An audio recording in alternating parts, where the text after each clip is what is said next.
আৰু এটা ঘোষণা মই কৰিব খুজিছো আপোনাসকল সকলোৱে জানেই যে আমাৰ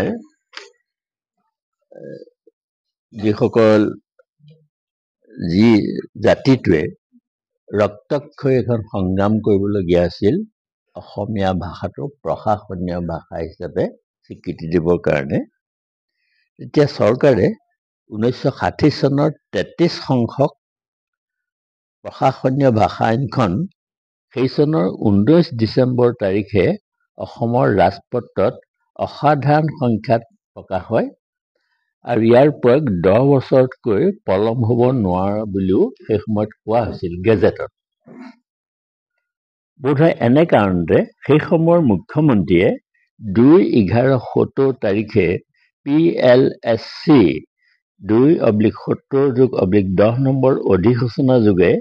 4/11/70 তাৰিখৰ পৰা সচিবালয় পৰ্যায়ত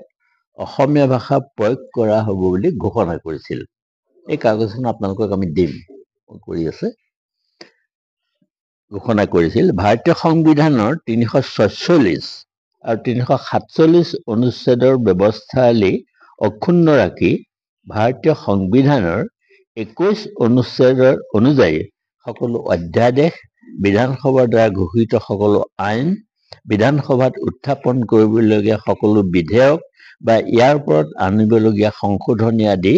অসমীয়া ভাষাতে প্ৰকাশ হ'ব বুলি ঘোষণা কৰা আজি 65 বছৰ হৈ গ'ল এই 65 বছৰৰ পিছত অসম চৰকাৰে এই বিষয়টো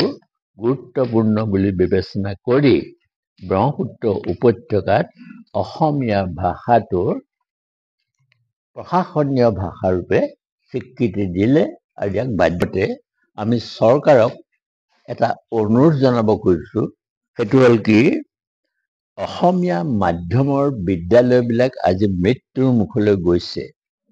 এই অসমীয়া মাধ্যমৰ বিদ্যালয়বিলাকত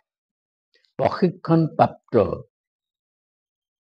ইংৰাজী শিক্ষক নিযুক্তি দিব লাগে বুলি আমি অনুভৱ কৰোঁ আৰু তাৰ লগতে যিটো বাকপটুতা ইংৰাজীত বাকপটুতা অৰ্থাৎ স্পকেন ইংলিছ এইটো যাতে বাধ্যতামূলক কৰা হয়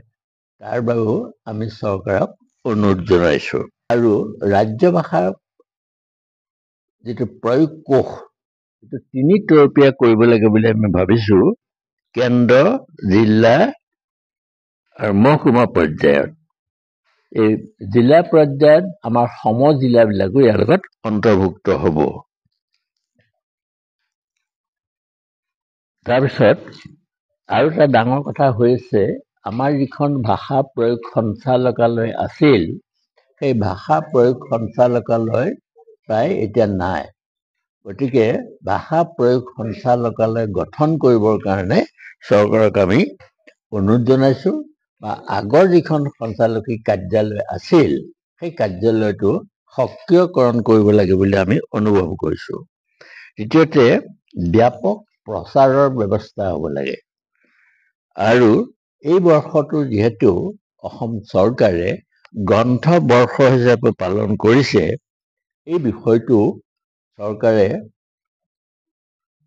প্ৰচাৰৰ ক্ষেত্ৰত বিশেষ গুৰুত্ব দিব লাগে এইখিনি কথা আমি অনুভৱ কৰিছোঁ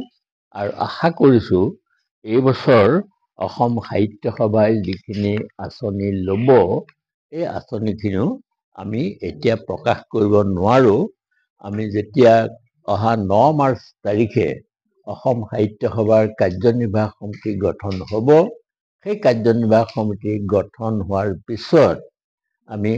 কাৰ্যনিৰ্বাহক সমিতিৰ অনুমোদনৰ পিছতে আপোনালোকক আনুষ্ঠানিকভাৱে আমি জনাম সভা আছে ইয়াতে হ'ব আৰু তাতে সেইদিনা পিছবেলা আমি আপোনালোকসকলক সবাতিকে নিমন্ত্ৰণ কৰি আমি আমাৰ যিখিনি